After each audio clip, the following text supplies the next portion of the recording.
बिस्मिल्लाहिर्रहमानिर्रहीम। Dear students, अस्सलाम वालेकुम। My name is Rehan Sadiq. बेटा आज हम नॉन ट्रेडिंग पे एक जरा छोटा सा सवाल करेंगे।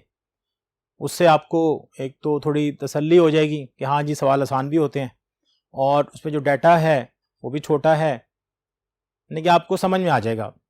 आप गौर करना है, सवाल अच्छा है, इम्पॉर्टेंट है, पेपर में भी आ चुका है, तो इसलिए ज़रा इसको ध्यान से देखना है। तो पहले मैं पूरा सवाल पढ़ दूंगा, पहले हम सवाल पढ़ेंगे, फिर उसके फैक्ट्स के बारे में बात करेंगे, फिर इसका सोल्यूशन देखेंगे। तो आए चलते हैं क्वेश्चन की तरफ और देखते हैं कैसे हल करना है।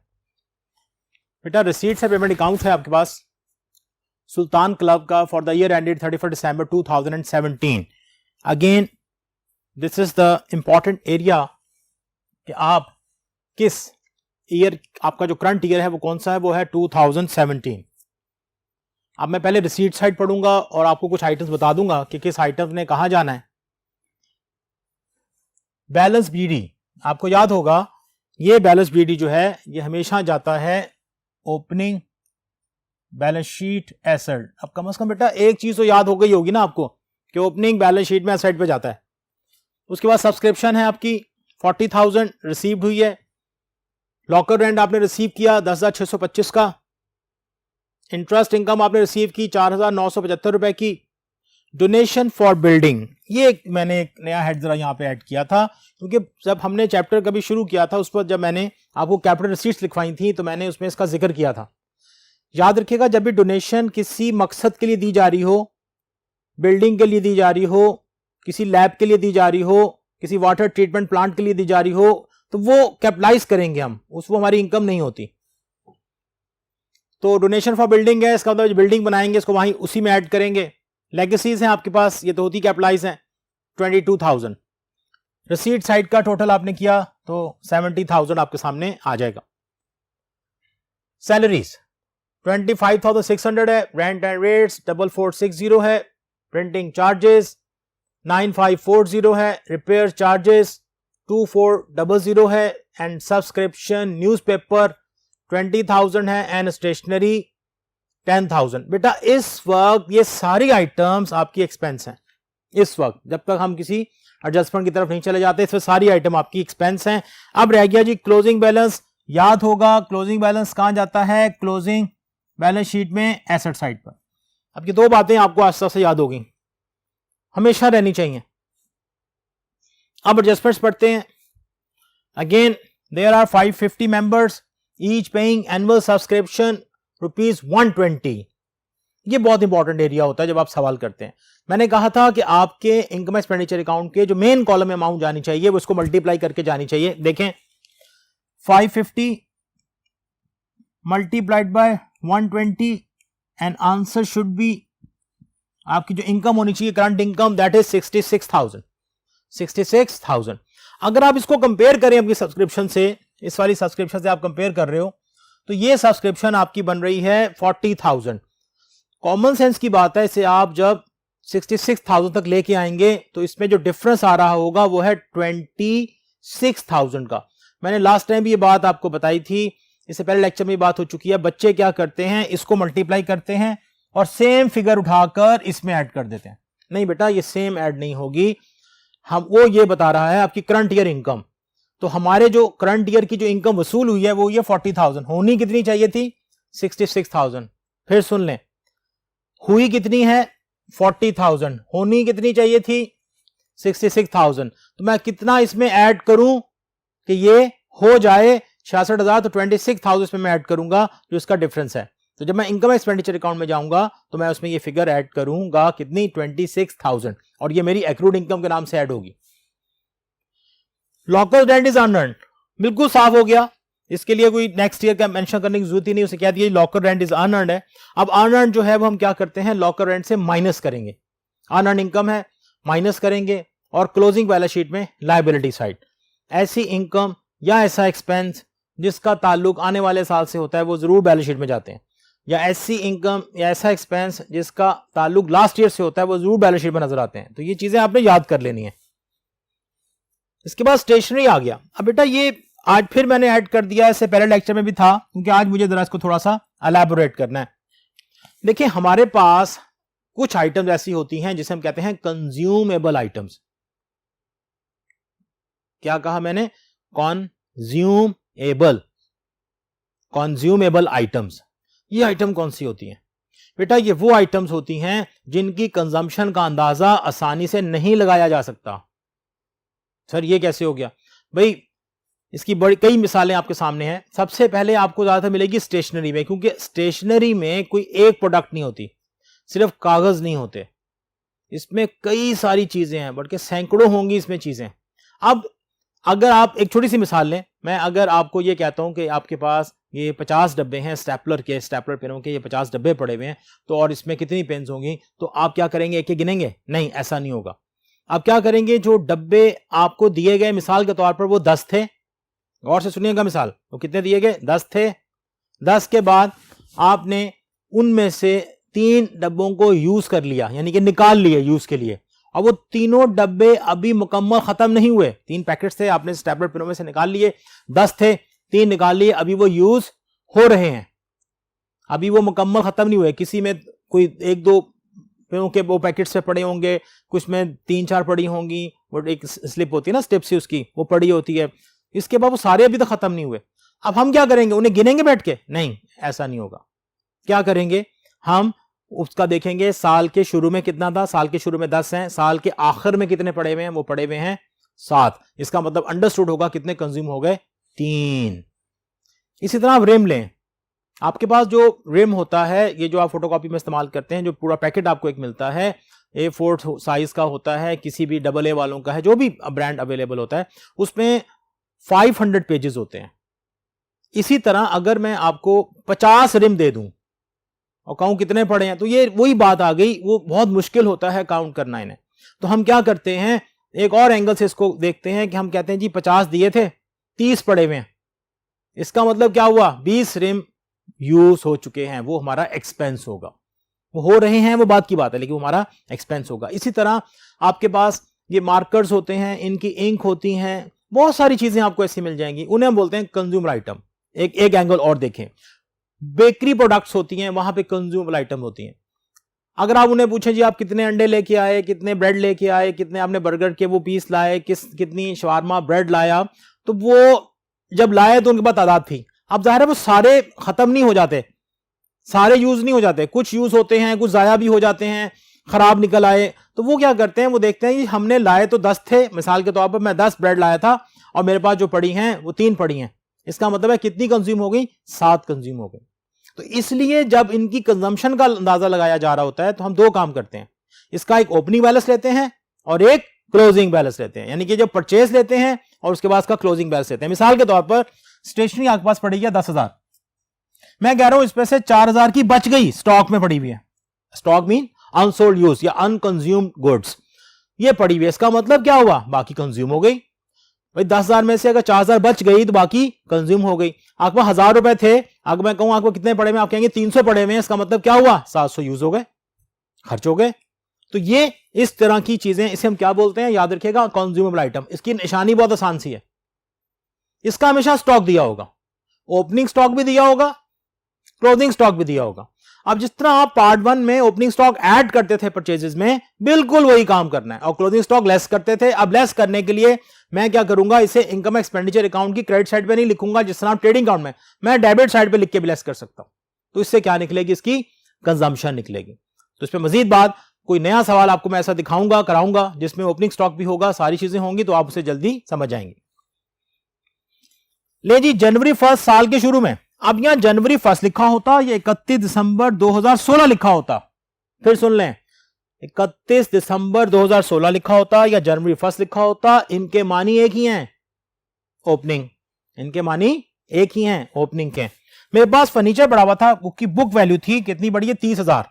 अब बुक वैल्यू आप समझ जाएं, डेप्रिसिएशन पड़ी हुई है। जब बुक वैल्यू की बात होती है, इसका मतलब है इसमें से कोई डेप्रिसिएशन ऑलरेडी माइनस की जा चुकी है, तब जाके ये वैल्यू पड़ी हुई है। अब ये एसेट मेरे लिए अवेलेबल है फॉर 2017, और मैं क्योंकि अकाउंट्स बना रहा हूं 31 दिसंबर तक, अब क्या होगा, मैं वहां तक इसे देखूंगा, इस पे 12 महीने की डेप्रिसिएशन चार्ज करूंगा।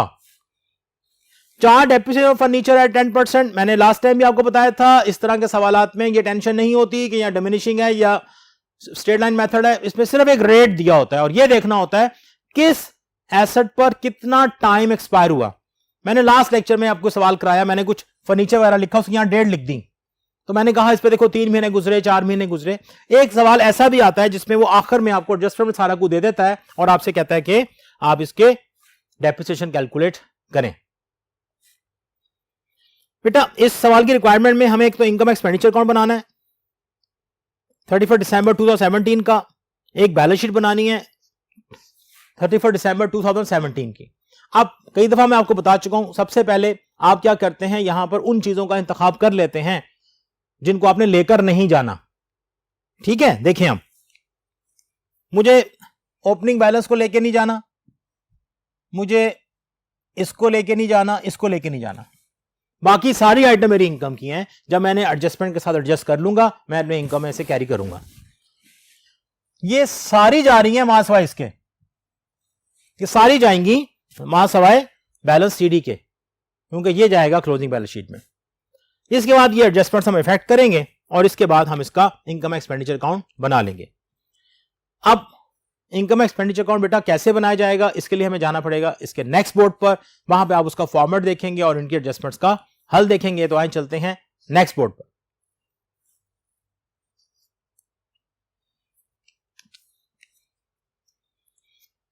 लेकिन जी इनकम एंड एक्सपेंडिचर अकाउंट का फॉर्मेट आपके सामने है। Sultan club income and expenditure account for the year ended 31 December 2017। इनकम है क्रेडिट साइड पर। हम हमेशा आपसे एक बात हुई कि हम नॉर्मली इनकम पहले लिख लेते हैं क्योंकि वो तादाद में हमेशा कम होती हैं। देखें, सब्सक्रिप्शन आपने लिखा 40,000। आपको याद होगा मैंने लास्ट बोर्ड पर आपको चीज बताई थी कि सब्सक्रिप्शन जो है 550 मेंबर्स हैं, हर कोई 120 देगा, वो आपकी हमेशा करंट ईयर इनकम है। और बेटा ये जो कॉलम होता है ना, ये वाला और ये वाला इनकम एक्सपेंडिचर में, ये करंट ईयर इनकम और एक्सपेंस को इंडिकेट करता है। तो जब मैं ये कहता हूं कि वो करंट ईयर इनकम है तो उसे मल्टीप्लाई करें, यहां लिख दें, उसके बाद इसको देखें कि इसको क्या करना है आपने। अब ये 66,000 है, ये 40,000 है, कितना कम है 26,000। तो मैंने इसमें क्या किया बेटा, इसको ऐड किया, मैंने इसको क्या किया, इसमें ऐड किया। इसके बाद लॉकर रेंट था 10,625, एडजस्टमेंट में आपको गिवन था अनअर्न। अब अनअर्न क्या होता है, इसका ताल्लुक आने वाले साल से होता है, ये मेरे इस साल की इनकम नहीं है। मैं क्या करूंगा, इसे यहां से माइनस कर दूंगा। तो मैंने माइनस किया 6625। इसके बाद आपके पास था एक इंटरेस्ट इनकम 4975, उस पर कोई एडजस्टमेंट नहीं थी, मैंने एज इट इज उसने यहां लिख दिया। फिर देख लें, सब्सक्रिप्शन में हमेशा गलती होती है। बच्चे क्या करते हैं, एडजस्टमेंट में दी हुई अमाउंट को मल्टीप्लाई करने के बाद उसके मेंबर से वो अमाउंट इसमें ऐड कर देते हैं। ऐसा नहीं करना। अमाउंट को मल्टीप्लाई करने के बाद आपने उसे मेन कॉलम में लिखना है, this is your current year expense और इनकम कॉलम दोनों जो हैं। उसके बाद आपने देखा उसका फर्क कितना है और उसे उसमें ऐड कर दिया। बहुत आसान होता है। अगर फर्ज करें ये 66 बन रहा है और यहां 70 होता, इस जगह पर क्या होता, 70,000 होता, 70,000 होता, तो बेटा ज़ाहिर ये ज्यादा है और ये कम है, तो मैं यहां से माइनस करूंगा इसके बराबर लाने के लिए।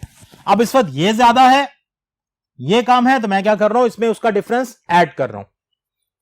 लॉकर रेंट लास्ट ईयर का था, मैंने लेस कर दिया, और इंटरेस्ट इनकम जो थी मेरी करंट ईयर की थी, मैंने उसे यहां पे लिख दिया। अब पेमेंट साइड से हम एक्सपेंस उठाते हैं। एक्सपेंस आपके पास सैलरीज कोई एडजस्टमेंट नहीं थी, 25,600 है। रेंट एंड रेट्स 4460 है। प्रिंटिंग चार्जेस 9540 है। रिपेयर चार्जेस 2400 है। सब्सक्रिप्शन टू फॉर न्यूज़पेपर, ये मैंने फिर आज ऐड किया है, मैंने इसे लास्ट लेक्चर में बताया था। बोर्ड में ये सवाल आया, बच्चों ने सब्सक्रिप्शन सिर्फ पढ़ा, आगे नहीं देखा, साइड नहीं देखी, उसे वहां से उठा के उसे भी सब्सक्रिप्शन में ऐड कर दिया, फिर उनकी बैलेंस शीट मैच नहीं हुई। तो ये आपका एक्सपेंस है। स्टेशनरी आ गया, जिसपे अभी मैंने आपसे बात की। बेटा स्टेशनरी के लिए जो मैंने पेमेंट की, ये नॉर्मली इसकी परचेज को इंडिकेट करता है, ये आपने परचेज की है। अगर कभी आ जाए स्टेशनरी परचेज तो इस तरीके से आपको नजर आएगी, क्योंकि इसका स्टॉक नहीं है, ओपनिंग स्टॉक नहीं है, ये परचेज है। आपने क्या किया, लेस किया क्लोजिंग स्टॉक। मैं यह बात आपको लास्ट वीडियो बता रहा था, अगर आप परचेज यहां शो करते हैं ट्रेडिंग एंड प्रॉफिट लॉस की तरह, तो क्लोजिंग स्टॉक यहां लिखेंगे, लेकिन यहां पे हम क्या करते हैं, इसे यहीं से लेस कर देते हैं। ये इसका एक अंदाज है। उसके बाद आपने जब इसमें लेस किया तो 6,000 आपका एक्सपेंस निकला, वजह वही थी 10,000 की आपने चीजें खरीदी, 4,000 की चीजें पड़ी हुई हैं, इसका मतलब है इस्तेमाल कितने की हो गई? 6,000। स्टेशनरी को हम क्या कहते हैं? कंज्यूमेबल आइटम बोलते हैं। इसके बाद बेटा डेप्रिसिएशन की बात आई। डेप्रिसिएशन आपने फर्नीचर पे चार्ज करनी थी, मैंने बताया था आपको कि उसकी ना 2 डेट्स आपको ओपनिंग इंडिकेशन देती हैं। एक हो 31 दिसंबर हो लास्ट ईयर यानी कि 2016 लिखा हो, या फिर जनवरी लिखा हो और सेम ईयर लिखा हो, तो इसका मतलब है वो स्टार्ट पे था। अब एसेट स्टार्ट पे था 30,000 का, आपकी रिसीट्स एंड पेमेंट अकाउंट ने आपको बताया यानी पेमेंट साइड से आपने कोई एसेट परचेज नहीं किया। व्हाट यू विल डू, आप इसकी डेप्रिसिएशन कैलकुलेट करेंगे। Depreciation 30,000 multiplied by 10% multiplied by 12/12। Date opening की थी, हम बना रहे हैं 31 दिसंबर का, पूरे 12 महीने कवर हुए और ये आपने इसका डेप्रिसिएशन निकाल के यहां पर दिखा दी। अब क्या करेंगे आप? अब बेटा अब हम इसका सरप्लस फाइंड करेंगे या डेफिसिट फाइंड करेंगे। 66,000, उसके बाद 6625 और 4975 and you aggregate is and the total is 77,600। इस टोटल में से आप 1 बाय 1 माइनस करें। आप चाहे यहां से शुरू हो जाएं या ऊपर से आ जाएं, इससे कोई मसला नहीं होता, लेकिन इस टोटल में से एक एक चीज को आप लेस करते चले जाएं। माइनस किया जी मैंने 3,000, माइनस किया मैंने 6,000, 20,000, 2,400, 9,540, 4,460 and 25,600 and my surplus is 6,600. This is surplus transferred to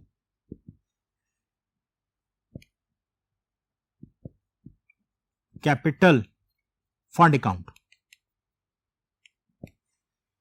transfer to capital fund account, ये आपने यहां पे सरप्लस कैलकुलेट कर लिया। अब जाहिर है फिर देख लें, अभी तक जो मैंने रिसीव पेमेंट अकाउंट से जो आइटम उठा के यहां ले आया हूं, उसके बाद जो भी वहां कुछ पड़ा हुआ है वहां पर और एडजस्टमेंट में जो कुछ पड़ा हुआ है उसका ताल्लुक अब ओपनिंग बैलेंस शीट से या फिर क्लोजिंग बैलेंस शीट से। तो अब चलते हैं देखने के लिए कि हम ओपनिंग कैपिटल फंड कैसे कैलकुलेट करेंगे। देखो बेटा, capital fund opening last year assets, क्योंकि सवाल मैंने छोटा सा लिया है, आपके लिए जज करना बहुत आसान होगा। एक तो बैलेंस बीडी पड़ा था, ये ओपनिंग था, उसके बाद आपके फर्नीचर पड़ा था, ये ओपनिंग था। यहां पे कोई लायबिलिटीज नहीं है, क्योंकि इससे पहले सवालात में मैंने कुछ लायबिलिटी शो की तो मुझे लगा कि आप लोगों को कंफ्यूजन होगा, इसलिए मैंने जरा डाटा थोड़ा छोटा किया इसमें। आज आप इसको देख सकते हैं, आपने इसको ऐड किया तो आपके पास 97,400 जो है ये आपका ओपनिंग कैपिटल फंड है, क्योंकि इस सवाल में कोई लायबिलिटीज नहीं है। अगर होती मैं पहले एसेट्स को जमा करता, फिर लायबिलिटीज को जमा करता और इसमें से आपस में इसका डिफरेंस लेता, एसेट्स माइनस लायबिलिटीज, जिस तरह हम वहां करते हैं प्रॉफिट वाले सवालों में कहते हैं कैपिटल, यहां बोलेंगे एक्यूमुलेटेड फंड या कैपिटल फंड बोलेंगे। बेटा ये आपका एक इनकम एक्सपेंडिचर अकाउंट और ये आपकी ओपनिंग बैलेंस शीट। अब फिर सोच लें, आपको मैं बार बार बताता हूं कि जब आप जिन जिन आइटम्स को यहां से ले लेते हैं, आप सवाल देख रहे हैं तो क्वेश्चन के ऊपर टिक लगाते जाएं, ये भी खत्म हो गई, ये भी खत्म हो गई। अब जो कुछ बचा है वो जाएगा क्लोजिंग बैलेंस शीट में, कुछ एसेट्स पे जाएगा और कुछ लायबिलिटीज पे जाएगा। तो बेटा अब चलते हैं हम नेक्स्ट बोर्ड पर और वहां जाके देखते हैं कि आप क्लोजिंग बैलेंस शीट को कैसे ड्राफ्ट करेंगे और ये सब चीजें कैसे ऐड होंगी और आपकी क्लोजिंग बैलेंस शीट कैसे मैच करती है। तो आए चलें नेक्स्ट बोर्ड पर। ले जी, बैलेंस शीट का format, Sultan club balance sheet as on December 31, 2017, assets और लायबिलिटीज। अब देखें कैश, मैं करंट एसेट से पहले आ रहा हूं। मैंने आपको बताया सबसे पहले ये क्लोजिंग बैलेंस था जो आपने वहां देखा था, कैश का क्लोजिंग बैलेंस है। उसके बाद एक्रूड सब्सक्रिप्शन थी जो मैंने ऐड की थी, उसके बाद स्टॉक ऑफ स्टेशनरी था 4,000 का। ये तीन जो है आपके करंट एसेट्स की फॉर्म में है। इसके बाद और यहां कोई और चीज नहीं थी, यहां पे मैंने प्रीपेड का जिक्र नहीं किया था। इसके बाद फिक्स एसेट्स आपके पास आए तो बेटा फिक्स एसेट एक ही था।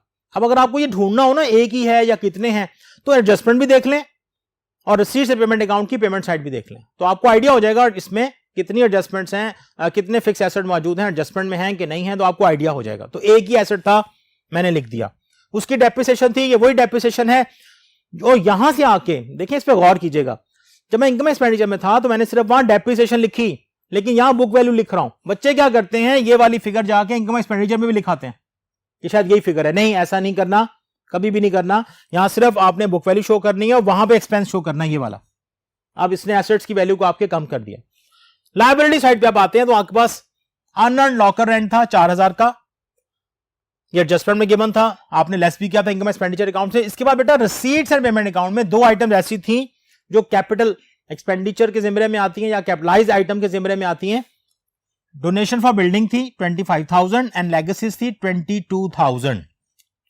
यहां तक लिखने के बाद आपके पास सारी लायबिलिटीज मुकम्मल हो जाती हैं। अब क्या करना होता है, जब लायबिलिटीज आप सारी लिख लें, आप यहां हेडिंग देते हैं एक्यूमुलेटेड फंड या कैपिटल फंड की हेडिंग देंगे। बैलेंस बीडी, इसका बीडी बैलेंस जो मैंने इससे पिछले बोर्ड पे अभी कैलकुलेट किया था वो था 97,400। इसमें आप ऐड करेंगे बेटा सरप्लस 6,600 और इसका जो टोटल आ रहा है वो है 1,04,000।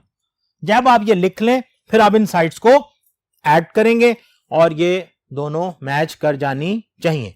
अगर मैच नहीं करती तो प्लीज रीचेक द क्वेश्चन। आपने कहीं कोई अमाउंट लिखने में गलती की होगी, एसेट्स की आपने लायबिलिटीज में लिख दी होंगी, लायबिलिटीज की आपने एसेट्स में लिख दी होंगी, तो फिर वो आपने जो टिप्स बनाई हुई हैं, जो चीजें लिखी हुई हैं, आपने उस पर ध्यान देना है।